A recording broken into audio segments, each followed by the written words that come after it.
आप सभी साथियों को हर्ष शिकारा की तरफ से राम राम। उम्मीद करता हूं सभी साथी ठीक होंगे।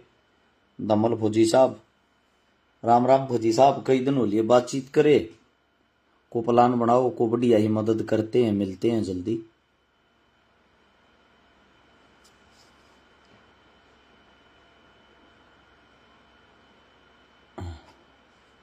आवाज आ पा रही है? नहीं आ पा रही, एक बार चेक करना। मैं अपनी बात पे बोलना शुरू करता हूं। सुमित डागर भाई, क्या रिप्लाई चाहिए बताओ। ये मेरे कई साथी कमेंट करके ये कहे ना, जो भाई रिप्लाई दे दिया कमेंट का। सोशल मीडिया बहुत ही कम चलाता हूं मैं, और जब हम किसी मुद्दे पर बात कराऊं उस टाइम पर जब मैं थारी कमेंट पढ़ पढ़ कर बताने लग गया तो मेरे हिसाब से मुद्दे की बात हम कर नहीं पाओगे। इसीलिए आप सभी साथियों से विनती है, मैं अपनी बात शुरू करता हूं। बहुत जरूरी है, मुद्दे की बात है। आप सभी साथी वीडियो को जुड़ते ही शेयर करते रहना। और भाई, हरियाणा के अंदर हमारी जो भारतीय जनता पार्टी बीजेपी सरकार आई है, सरकार का नायाब तोहफा आप सभी को सबसे पहले तो मुबारक हो। और वो मुबारक इसलिए हो, बहुत सारे साथी खुश हुए थे और उनकी खुशी का जो ठिकाना था, खुशी थी उनकी कि उन नाते 25,000 आदमी सरकारी नौकरी लगा दिए। बड़ी खुशी हुई सारे के। आप लोग भी बहुत खुश हुए होंगे, मैं भी खुश हूं। कुछ घरा में भाई दीवे जड़े हैं, सरकारी नौकरी लाके वे अपने आप ने न्यू माने हैं। चलो भाई, आखिर में हमने कामयाबी मिली। लेकिन वह कामयाबी कितनी मिली है वह बात थोड़ी गौर है मेरे साथ। तो उसकी आपको अच्छे तरीके से उसका पता हो तो शायद अच्छा रहता है। सबसे पहली बात तो जो 25,000 पोस्ट पूरी हुई हैं, जिनको ज्वाइनिंग दी गई है, उनमें तो 9,500 पोस्ट तो ऐसी थी जिन पर योग्य उम्मीदवार ही नहीं मिले। यानी कि 9500 पोस्ट साइड कर दो। बची कितनी? 24,000 मत है 14,500। अब 14,500 हैं, उनकी बात करते हैं। 14,500 में का 6,000 बच्चे ऐसे थे जो ग्रुप डी में पहले एक काम करने लग रहे थे, जो कच्चे ले रखे थे सरकार ने। अब बच्ची कितनी? 9500 यानी कि 9,500 आदमी सरकार ने अगर सरकारी लगा दिए, उसका डंडोरा पीट के इतना बड़ा बनाया जा रहा है जो इस धरती के ऊपर आज से पहले कभी कोई सरकारी नौकरी निकली ही नहीं थी। ये तो है तुम्हारी ये 24-25 सरकारी 1,000 नौकरियों की सच्चाई। दूसरी बात ये है, हासिल क्या हुआ आप लोगों को? ये 5 साल इसका गुणगान करे जाओ, पर सरकार इन बातों पर बनाई, इन्हीं चीजों के मुद्दे पर देखने की बात है। मैं बता देता हूं नायाब तोहफा क्या है। हिंदुस्तान एक कृषि प्रधान देश है, ना के कुर्सी प्रधान। आप लोग समझ रहे हो, हिंदुस्तान कुर्सी प्रधान देश है। कुर्सी प्रधान देश हो गया, कृषि प्रधान नहीं रहा। 80% आदमी खेती पर निर्भर हैं, खेती करते हैं। खेती की जब बात आवे है, जमींदारी की बात आवे तो एक विशेष जाति पर ध्यान दे दिया जा है। एक जाति खेती नहीं करती, सर्व जाति खेती करती है। किसी गांव में किसी जाति के पास ज्यादा जमीन है, किसी गांव में किसी जाति के पास। सीधी सी बात, यह जमींदार जो होता है, जमींदार होता है, किसान की कोई जाति नहीं होती। अन्नदाता अन्नदाता होता है। अन्नदाता के बिना जीवन नहीं है। अन्नदाता के क्या हालात अन्नदाता तक के दिया है सरकार ने, आंख खोल कर सुन लियो। हो सकता आप लोगों को ना पता और हकीकत बोलने की किसी की औकात नहीं, ये बात मैं पहले भी चिल्ला चिल्ला कहा करता। अरे थारा भाई हकीकत बोलना चाहो, अगर विधानसभा में पहुंच गया तो चलो, हो सकता हम उसका बिल नहीं होंगे, लेकिन हकीकत न सुन तो सको हो। मैं तो पहले भी बोलूं था, सरकार में नहीं हूं जब भी बोलूं हूं। अब वो हकीकत सुनो। 2024 में हरियाणा के अंदर बीजेपी सरकार आने के बाद 336 किसान ब्लैक लिस्ट कर दिए। ब्लैक लिस्ट का मतलब 2 साल तक उनकी जो फसल हुआ मंडिया में ना बेची जाएगी, ना को खरीदेगा। इसका कारण क्या है? इसका कारण भी पता होना चाहिए। जो 336 किसान ब्लैक लिस्ट किए इनमें लगभग आपको बता देता हूं, कैथल में 123 मामले दर्ज हुए हैं, और बाकी आसपास साम हुए हैं, पराली फूकते थे आए हैं ये। आकिन ने वायु प्रदूषण करया है, वायु प्रदूषण फैलाया है।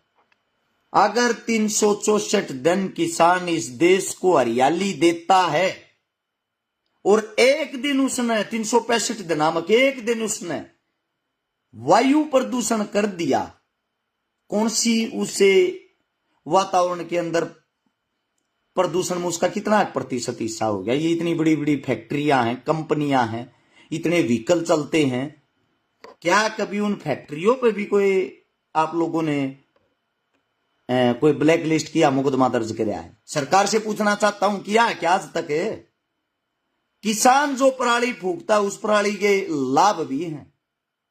माछरी जो है यार, मच्छर जो है अगर उन तो छुटकारा मिल रहा है, जिन्हें लागे है अगर भाई एक दिन की कराल की किसान की पराली फूके तो हमने सांस लेने में हमारा दम घोटा है। ये मूर्खता का परिचय है और कुछ नहीं। ये इतनी बड़ी बड़ी जो फैक्ट्रियां, कंपनियां, फर्में ये चल रही है ना, उनसे प्रदूषण फैलता। इतनी बड़ी बड़ी चिमनियां, भट्ठे, रोक लगाने उन पे क्यों नहीं लगाते? उनको ब्लैक लिस्ट क्यों नहीं किया? 336 जो किसान, उनको 2 साल के लिए ब्लैक लिस्ट कर दिया। क्यों? क्योंकि उनकी आवाज सुनने वाला, उनकी आवाज उठाने वाला, उनकी आवाज लड़ने वाला कोई है ही नहीं। आप सभी साथियों को एक बात और बता देता हूं, 1,57,000 रुपये भी वसूले गए हैं 63 किसानों पे। डीएसपी साहब है कैथल से, उन्होंने मामले दर्ज करते, यानी कि गरीब को और गरीबी में मारा जा रहा है। अगर आपको वसूली करने का शौक है, गुजरात के अंदर शाह की बीवी भागी है, खबर चला के देख लो, कै करोड़ रुपये लेगा बाजी है, पता लग जाएगा। उसको पकड़ के दिखा दो ना, वो विदेश निकल गई। मालिया साहब पकड़े आज तक किसी ने?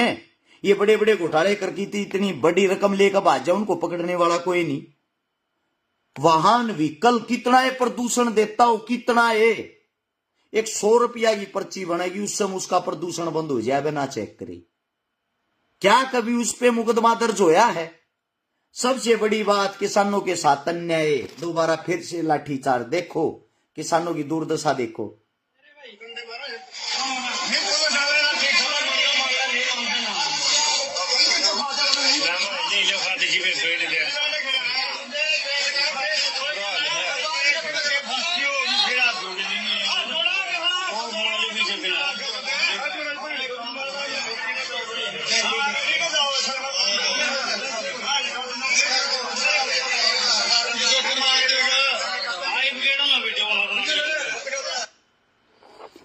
आज फिर एक बारी किसाना पर लाठीचार्ज होया है। लाठीचार्ज होने का कारण की है?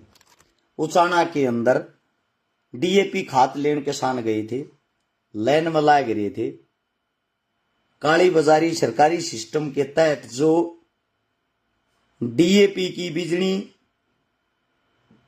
पे किसाना ने परेशान करने लग रहे हैं। खाद भी पर्ची खर्ची ते मिल रहा है। आपकी जानकारी तो अपना खाद मिल जाए ना, किसान खाद नहीं मिलता। किसाना का आज भी खून बहन लग रहा है, किसाना पास भी लाठीचार्ज होने लग रहा है।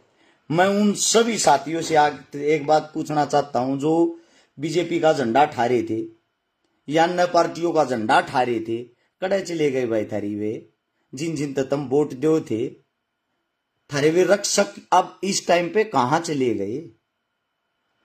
सरेआम किसान की दुर्गति हो रही है।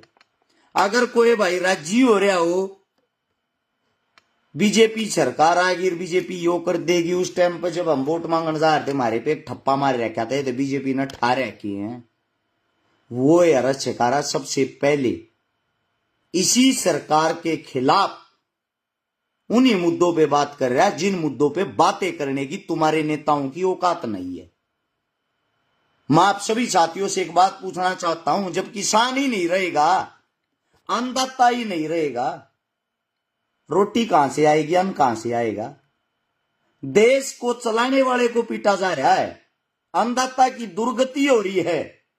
खाद उन्हें नहीं मिल रहा, बीज उन्हें नहीं मिल रहा, रेट उन्हें नहीं मिल रहा, फसल उनकी नहीं खरीदी जा रही, पराली वे नहीं चला सकते, जबरदस्ती बैंकों में जमीन उनकी कुड़क करी जा रही है, पैसा उनसे वसूल किया जा रहा है, मुकदमे उन पर लगाए जा रहे हैं। इससे बड़ा जुल्म और क्या होगा। सलाम करता हूं उन मूर्खों को जो अब भी नारे लगाते हैं बीजेपी जिंदाबाद, बीजेपी ये, बीजेपी वो। आप सभी साथियों को बता देता हूं, जो मेरे किसान भाई हैं वे किसी एक जाति से नहीं आते। जिनको जातिवाद का कीड़ा हो रहा है, जिनका न्यू हो रहा है, आगे लोगों की एक माइंड सेट हो गया। वो माइंड किस प्रकार से सेट हो गया, किसान का मतलब तो जाट हो है, 35 से कर रखा। जो जाट्स हैं उनका बुरा करे जाओ। बीजेपी के दिमाग में बढ़ रही है यह बात। उनके पीछे लागे रहो। जो 35 जाति हुआ थारे अपने आप राजी हुई रहेगी। 35 सन पकड़ लो, एक का लात मार दो, 35 सन राजी करती, एक पर मुकदमा कर दो। या तो है हरियाणा की स्ट्रेची। हरियाणा से अगर आप बाहर जाओगे मुसलमाना के सर पर चढ़ जाओ, हिंदुआ का झंडा ठा लो, मुसलमाना न टारगेट करे जाओ, हिंदुआ न राजी करे जाओ। काम करने की किसी न कोई जरूरत नहीं। सबसे बुरी बात है ये। आप सभी साथियों को बता देता हूं, जब राजा बनाया जाता है, राजा न्यायप्रिय होता है, उसके लिए सब एक समान होते हैं। हिंदू हो, मुसलमान हो, जाट हो, ब्राह्मण हो, वाल्मीकि हो, कोई भी हो। यहां आके जातिवाद का खेल इसलिए खेला जाता है। हमारी राजनीति ऐसी होगी, कृषि प्रधान से छोड़कर कुर्सी प्रधान पर आ गए हैं। हमें काम करने की जरूरत ही नहीं। किस लिए काम करना है। जातिवाद कराओ, वोट पाओ, हिंदू मुसलमान कराओ, वोट पाओ, मंदिर मस्जिद कराओ, वोट पाओ। के भड़क रहेगी भाई काम करने की। अमीर अमीर होता जा रहा है, गरीब दिन पे दिन और गरीब होता जाने लग रहा है। किसाना के पल्ला था भाई गांठ बांध लो। सरकारी बाई आई है, पूर्ण बहुमत आ रही है, वोट तम मंदे रहेगी, किसी और ने नहीं। जूत तो खाने पड़ेंगे, आदत घेर लो। या तो तड़वे चाटने की आदत घेर लो, या फिर जूत खाने की आदत घेर लो। हमारे जैसे जो थे जिन्होंने कोशिश करी लड़ांगे, लड़का अगर विधानसभा में पहुंच गया, अपने के लिए हक की आवाज उठाओगे, वो आवाज वहां तक तो आप लोगों ने पता नहीं किस कारण से नहीं पहुंचने दी। उस टाइम पर तो दो चीज दिखने लग रही थी, कांग्रेस बीजेपी। उड्डा साहब आने लग रहे हैं, उड्डा साहब ना हार जा। आप सबसे पूछना चाहता हूं भाई, वही उड्डा साहब, वही नायब सिंह सैनी, सुभाष बराड़ा, फोटो भी देखा होगा, एक साथ बैठ कर खाना खाओ थे, एक साथ बैठ कर हंसन थे, एक दूसरे ने बधाई देते। लेकिन जो आप लोग हो, आप लोग आज भी मुंह सुजाए बैठे हो। इन हमारे कहीं तो बीजेपी की वोट नहीं दी, इन हमारे कहीं तो कांग्रेस की वोट नहीं दी। ये सब पर्दे के पीछे एक इनका ना तो आज तक काम रुक क्या, ना जिंदगी में रुक सकता। कोई भी सरकार आओ, कोई भी जाओ, हारा हुआ नेता भी जीते हुए नेता के समान ही है। लड़ाई होती है आप लोगों की और हमारी। आप लोगों के सामने एक बात और भी बता देता हूं, विधानसभा के अंदर अगर बात आ जाए विधायक की तनख्वाह घटाने की, बढ़ाने की, इनका भत्ता घटान बढ़ाने की, इनका फंड घटान बढ़ाने की, नेता कांग्रेस का हो, बीजेपी का हो, अन्य दल का हो, सारे इकट्ठे होकर अपनी लड़ाई लड़े हो रही। सब इकट्ठे हो गए। थारी लड़ाई तक दिन इकट्ठा होकर ना लड़ी। एक और मेरा भाई अरे किलकी मान लाग रहा है शोरान साहब, केवल उड्डा सरकार बना ले भाई। मैं कड़ा रोक रहा हूं, मैं कड़ा बेल बांध रहा हूं, मन्ना थोड़ी रोकी है भाई। ये थारे वर्ग जो भाई है ना, प्रचारक, ये सोशल मीडिया वाले, इनके कारण तो ये दोबारा से सरकार बनवा दी बीजेपी की। ये जो के मोरू के मारे जाना, केवल उड्डा सरकार, केवल शैलजा सरकार, केवल फलाना सरकार। बीजेपी जीती नहीं है, बीजेपी कांग्रेस ने जिताई है, क्योंकि कांग्रेस के अंदर कहीं एकता थी ही नहीं। गारंटी के साथ मैं कहता हूं, सिर्फ आप अपनी बात करता हूं। न्यू कहा करते मेरे पीछे तो 1000 पर्ची आ जाता बहुत गणी है। 1.25 महीने की मेहनत में 15,000 वोट ली हैं, बिना पैसा बांटे, बिना दारू बांटे, मेहनत की, संघर्ष की, इज्जत की। बहुत संतुष्ट हूं, मेरे लिए 1.5 लाख के बराबर हैं वे 15,000। अगर मेरे को टिकट मिल रही होती, मैं कांग्रेस पार्टी तो मांगू था। मेरी सीट पर किसी को प्रचार करने तक की जरूरत नहीं थी। 1 लाख वोटा की जीत होती। यह बात पहले भी कही थी, हारने के बाद भी कह रहा हूं। 7 में कम से कम 10 सीटें ऐसी थी जिनमें कांग्रेस हार रही है। उन सीटा पर 3,000 से लेकर 5 से 6,000 वोट पर्सनली तौर पे आपके भाई के साथ जुड़ी हुई थी, वे सीटें मैं दिलवाता, सरकार अपने आप बन जाती। सरकार आ रही अपने अहंकार में, अपने घमंड में। इनको तो ये हो गया था थारी तो 60-70 सीट एक तरफा, तब न को हरानी ही नहीं। जितने जो भी तुम्हारे ये है ना आज तक के, ये जिनको काम नहीं करया उन अपने दम पे जताओ। और तलवे चाटने का हमें ना कल शौक था ना आज शौक है। कल भी सेम जुबान थी, आज भी सेम जुबान है, टोन वही रहेगी। झुकना मंजूर नहीं है, गर्दन कटवाना मंजूर है। और गर्दन उसी की कटती है जिसकी खड़ी रहती है, झुकने वालों की नहीं कटती। मेरे जितने नौजवान साथी हैं, पढ़े लिखे साथी हैं, युवा साथी हैं, आप सभी साथियों को एक बात बता देता हूं, भविष्य आप लोगों के हाथ में है। जब अकेला रश्यकारा इतनी बड़ी बड़ी पार्टियों के सामने, इतने बड़े बड़े दिग्गज नेताओं के सामने, इतने बड़े अरब खरबपतियों के सामने खड़ा हो गए और 15,000 वोट ले सकता है मेरे भाइयों। जहां आप लोगों के अंदर टैलेंट है, आप लोग अपने दम पर सरकार बना सकते हो, आने वाले नेता तैयार कर सकते हो, अपने हक की आवाज उठा सकते हो, इस जातिवाद को खत्म कर सकते हो, ये बता देता हूं। एक मेरा साथी कहने लग रहा, तू नू मेवात से जीत सकता, अगली बार मेवात से ट्राई करना। भाई साहब कमेंट लिखने में कोई आंगलियां नहीं दुखती ना गूठे घसते, गदागद के मैं लिख दो। आड़ा तू न्यू भी लिख देगा, अरे शिकारा चोर है, सम्मान के साथ वो भी एक्सेप्ट करूं हूं। आड़ा तू न्यू भी लिख देगा, ठग है, वो भी एक्सेप्ट करूं हूं। तू न्यू लिख देगा, पाकिस्तानी है, वो भी एक्सेप्ट करूं हूं। क्योंकि जुबान में हड्डी थोड़ी हो भाई, कैसे भी चला ले इसमें, ठीक है। जमीन पाक मेरे भाई कुछ करके दिखा, और मैंने करके दिखाया है। वो करके यो दिखाया है, समाज सेवा करी, मेहनत लाग करी, उसमें नाम है।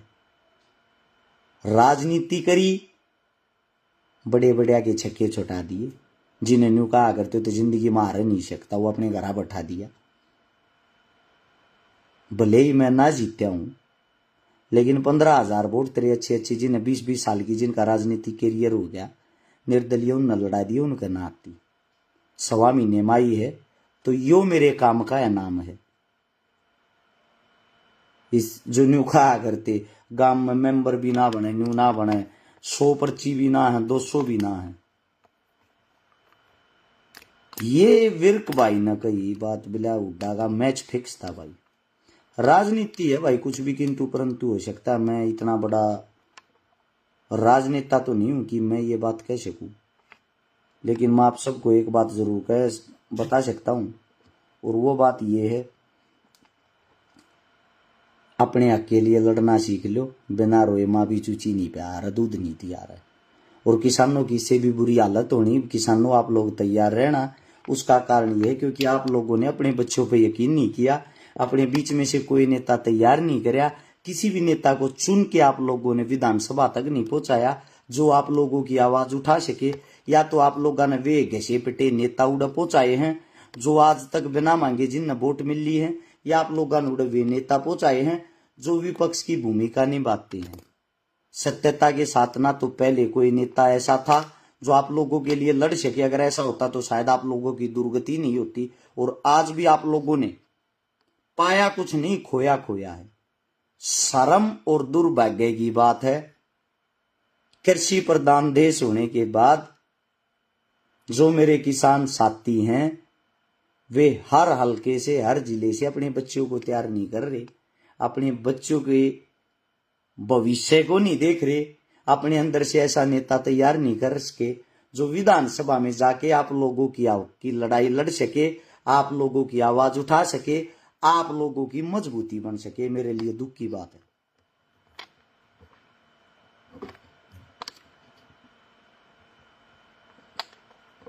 भाई अनिल शोरा ने ये पार्टियां प्रचार करे तो कुछ ना हो, उधर कमा के खा ले।